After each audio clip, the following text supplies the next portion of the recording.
Hey guys, did you know that I have a Patreon where you can support me plus get awesome rewards and lots of exclusive videos just for patrons? Or if you're thinking, but Julian, I want to get more bang for my buck, then you can head on over to my Redbubble, where you will find all kinds of interesting designs with new ones appearing regularly. Check this one out. And now, enjoy the video you're about to watch. Hey everybody, I'm here on my couch. Don't get too excited, it's not for the read-along, as I'm sure you read in the description of this. We're here for my first ever wrap-up, monthly wrap-up. And as you can tell, I have a cold. But fuck it, I'll just do this anyway. I only sound like I'm dying. I might have to take an occasional, like, nose blowing or hacking up a lung break. But otherwise, we're fine, and you can just listen to my sexy, gravelly voice. That's my sexy voice, that's the best I've got. Also, Abby is here. Hello, Abby. Say hello. Shenanigans. So if you hear a lot of noises in the background, that's Abby destroying the house. So, I have never done a wrap-up before, and I'm just gonna see... Neither is Kinchu. I'm just gonna see how it goes, how people like it, if it gets a lot of views. I might do a few of these just to see, because I actually kind of enjoy other people's wrap-ups, and I'm like, you know, you could add that to your repertoire. Of course, when I thought that, I didn't know I was gonna get a cold and my voice was gonna do this. Nobody panic. I have tea and a very aggressively affectionate cat. By the way, I'm just never gonna get to the wrap-up. This is adorable. My husband gave it to me. It's from Etsy. It's a little Ace Pride spider. It's so fucking cute. I'm just gonna look at my last month and tell you what I read. There will be reviews for some of these, not all. However, if you do follow me on Goodreads, that is the best way to find out my thoughts right after I read a book. So if you're like, I want to know what your thoughts are about what you're reading all the time. I don't know why you would, but maybe you do. Be my friend on Goodreads. Okay, so it looks like I read, aka listened to, about 6 books in the month of March. So let's just talk about them. The first one was Wild from Lost to Found on the Pacific Crest Trail. I read that on March 6th and I rated it 3 stars. I was really in a sort of memoir mood for a little while, and so I was like seeking out stuff like that.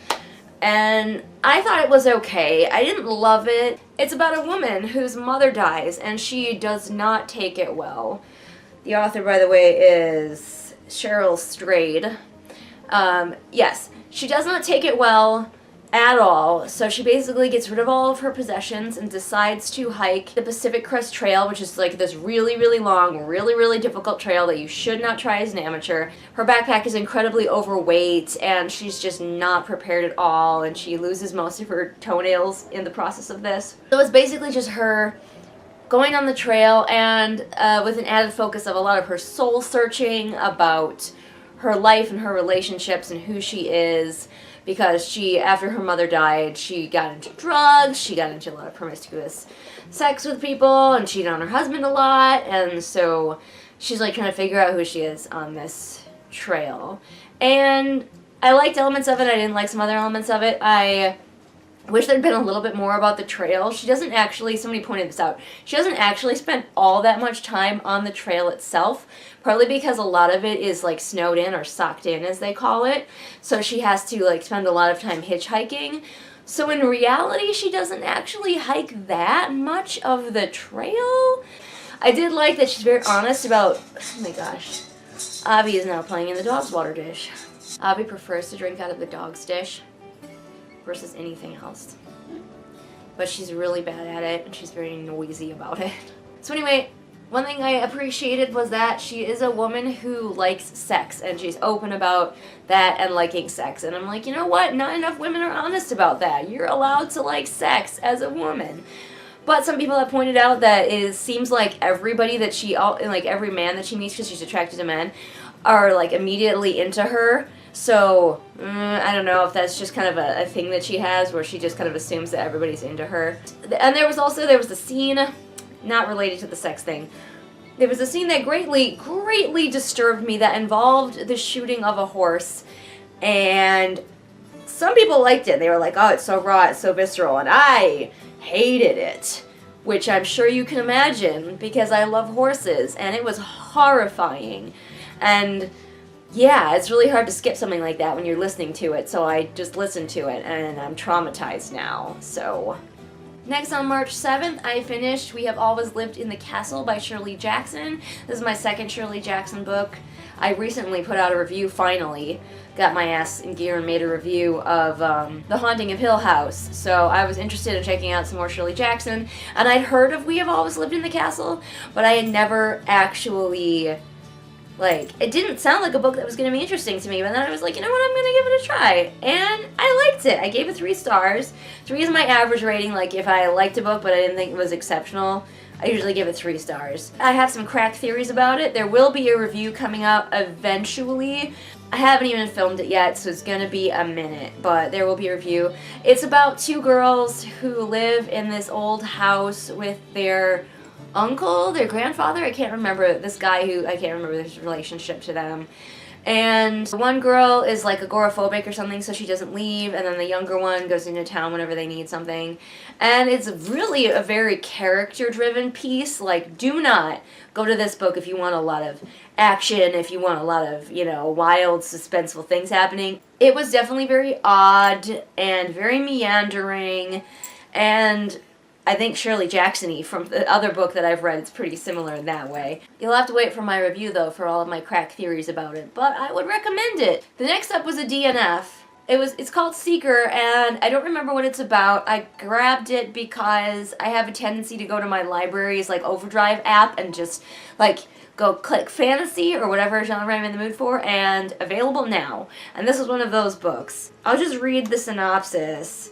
The night Quinn Kincaid takes her oath, she will become what she is trained to be her entire life. She will become a seeker. This is her legacy, and it is an honor. As a seeker, Quinn will fight beside her 2 closest companions, Shinobu and John, who protect the weak and the wrong. Together they will stand for light in a shadowy world. And she'll be with the boy she loves, who's also her best friend. But the night Quinn takes her oath, everything changes. Being a seeker is not what she thought. Her family is not what she thought. Even the boy she loves is not what she thought. And now it's too late to walk away. I remember now having a very large problem with the way this book is structured. It wants to get, like, right down to it way too fast, in my opinion. I did not feel like I knew the characters at all, and so I was like, what is going on? Who are these characters? What is happening? And then the main character got amnesia, so we kind of, like, and they went to a completely different place, so it was like we restarted the damn book, and I was like, I hate this. I hated all of the characters, such as they were, and I hated the way it was structured, so I DNF'd it. Okay, next up, we have The Shape of Water, the novelization, which claims it's by Guillermo del Toro. I would not be surprised at all if it was by a ghostwriter.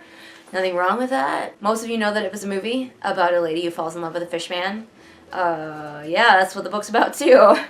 I gave it 2 stars, so a little below average for me. I've seen the movie, I liked the movie, I even saw it when it was like limited release, before it was like nominated for things and then more widely released. And I love Del Toro's movies. I love his visual style, but I didn't like the book all that much. It focused a lot more on the villain and giving him a little bit more of a character, but I didn't like what they did with it. Like, they gave him a lot of PTSD, but then I don't know how I feel about having a character who has PTSD and that's why he's a villain. I don't know. They tried to humanize this... Avi's playing. They tried to humanize this really despicable character, and I don't know that I like it. Next, I read The Hazelwood, which I gave 3 stars. It was by Melissa Albert. Oh my gosh, my ferret is so cute. And this was another one I wasn't sure I was gonna read, because like I'd heard about things about it and I was like, yeah, I'm not sure that's really up my street. But again, it was available to borrow now on my Overdrive app, so I got it anyway. And again, I gave it 3 stars, which is about average. It has 2 very distinct sections. It is about a girl whose mother is like fleeing from their grandmother, who was a writer of these really obscure dark fairy tales. The main character doesn't even know the stories because her mother has just been like trying to keep her away from this, but pretty soon elements of those stories start to break into the main character's life, and then her mother goes missing and she has to figure out what the fuck is going on with the help of a super fan of her grandmother's works, a cute boy who comes along for the ride. And like I said, there are two drastically different sections to this story. It's almost like two different books were clunked together into one. I don't know if that's why I really didn't love it. I think I didn't love the main character because she really felt like a lot of other YA main characters that I've had recently. She's that crabby girl archetype that's really becoming very popular, and I don't love it. And I mean, there's kind of a reason given why she's a crabby girl, but I still don't love it. I don't like following characters who never have joy. Like, I need a character who enjoys something. And the boy is a cinnamon roll, but he also is really not a very deep character, and so I didn't really like him either. The beginning of this is like an urban fantasy, and the second half just goes straight regular old fantasy in a fairy tale world and everything, and it's a little bit meta. But if you dislike either of those, like, genres, this book won't be for you, because half of it's gonna be in that genre that you dislike. I like both of those genres, and I still didn't love this book. And finally, I read The Silkworm, which is by Robert Galbraith, which is actually a pen name for J.K. Rowling. I rated it 2 stars, which is a little below average. It was recommended to me because it has themes that I like. It's about writing in the writing industry. It's a murder mystery, by the way. Writing in the writing industry. It has a disabled main character. It has some trans rep in it. So there were elements that the person who recommended it to me knew that I would like. However, I don't think they really knew that I'm not a fan of murder mysteries, like, at all. And unfortunately, this book did not do anything to distinguish itself from any other murder mysteries that I have tried. And I wanted to be like, you know, oh, I don't like murder mysteries, but this one I really liked. Wish I could say that. Wasn't true. It had a lot of the tropes, it had a lot of the stereotypes, it followed the formulas, and I just don't like any of those things. There were definitely more things that I didn't love about it than things that I did. I will be, I don't think I am planning on doing a review on my channel, but I did do a somewhat more in-depth review on Goodreads, so you can go have a look at that if you want. My Goodreads will be linked below, and the doobly-doo. The main character really felt like a stereotype, and I did not.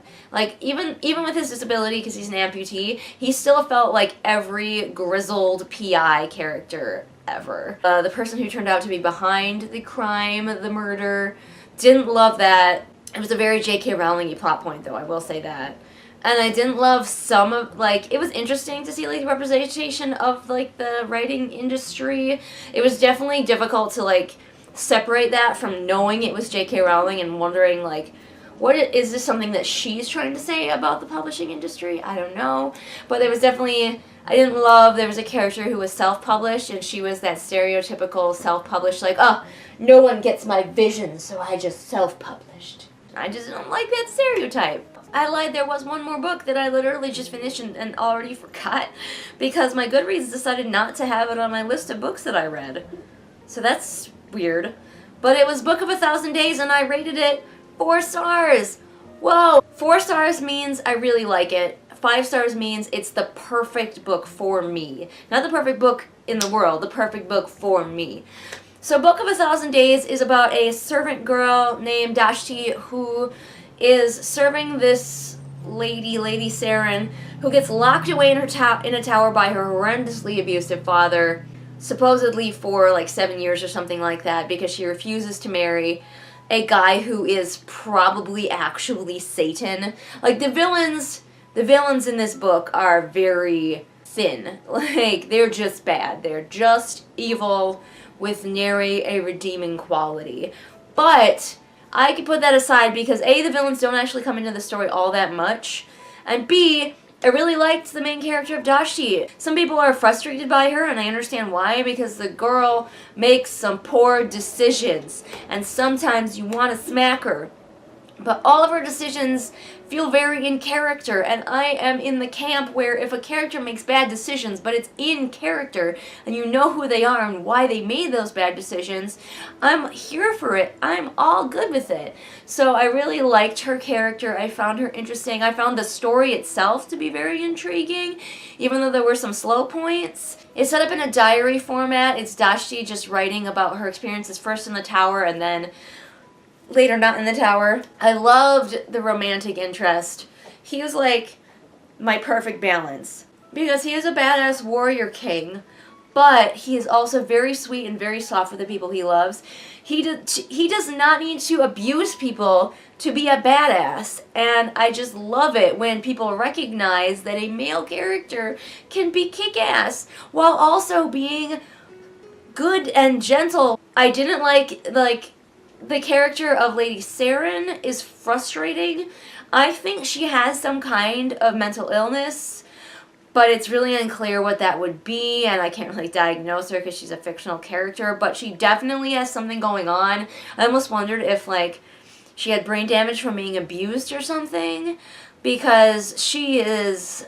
there's something going on with her, and as a result she can be very frustrating and very, very selfish, and I don't love that her character is usually indulged. Like, Dashti will do anything for this woman, and just because you have a mental illness does not mean you get to abuse people, and this girl kind of does that, so I don't love her and I don't love that. In the end, I still really enjoyed this book. 4 stars. Don't be alarmed. Like, some people have been like, oh, I'm so sorry that your like reading life is going so poorly because I have so many 3 and 2 stars.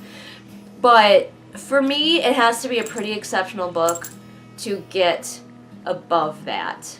I hope this wasn't too long and rambly for you. I hope you liked this. I hope you didn't want to shoot yourself listening to my raspy ass voice this entire time. But Nigel is here. And as soon as I move this laptop, Kinshu is going to be back on my lap. But now I'm going to leave you. Don't forget that if you liked what you saw here, you want to see more similar things, I have a channel that is chock full of content. I've been doing this for a while, y'all. If you liked what you saw here but you wished it was higher quality, then you can support me on Patreon, where you will not only be helping me get better equipment, but you get a ton of exclusive videos that nobody else gets to see, like a private bookshelf tour, pet bios, me reading and critiquing some of my old work, so check that out if it interests you. I post new videos here Mondays and Fridays. All the links to my social media are in the doobly-doo for ease of your clicking, and I will see you again next time with whatever it is I happen to be doing next time, probably slightly higher energy because I won't be dying. Bye! Well, look at that. It's shout-out time again. We're here to shout out this month's patrons with Lennox, Amanda, Ashley, Celia, Jenny, Kim, Lisa, Lumore, Sabby Panda, and Sarah. And if you want to be great like these awesome people, then you can become my patron over on Patreon.